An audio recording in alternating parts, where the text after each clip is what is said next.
Good evening. I'm John Yang. Tonight, U.S. and other Western diplomats are busily trying to keep Israel and Hezbollah fighters from escalating attacks along the Israel-Lebanon border. Overnight, Israel said it hit a number of targets in Lebanon in retaliation for Saturday's rocket strike that killed 12 children and teens on a soccer field in the Israeli Golan Heights.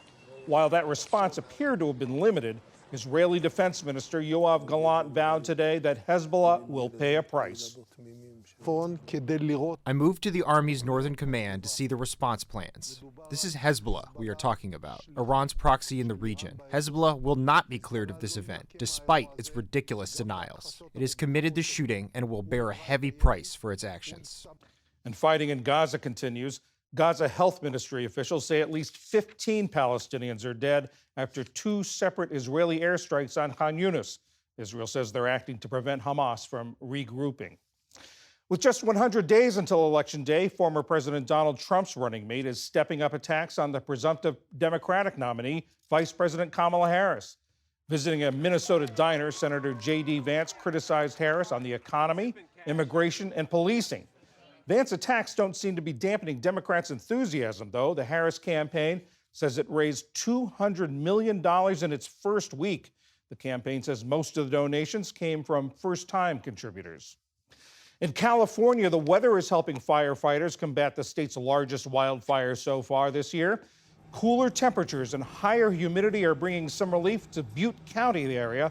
That's about 100 miles north of Sacramento.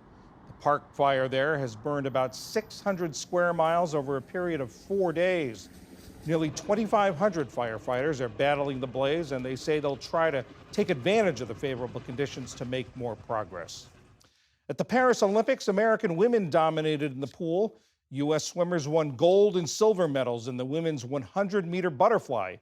Tori Husk finished first, edging teammate Gretchen Walsh by 4/100ths of a second. And Simone Biles made a triumphant return to the Olympic stage after pulling out of the Tokyo Games 3 years ago. The most decorated gymnast of all time overcame a minor calf injury she aggravated during warm-ups. After a doctor checked her out and with her lower leg taped, Biles was the top all-around qualifier today and moves on to Thursday's final.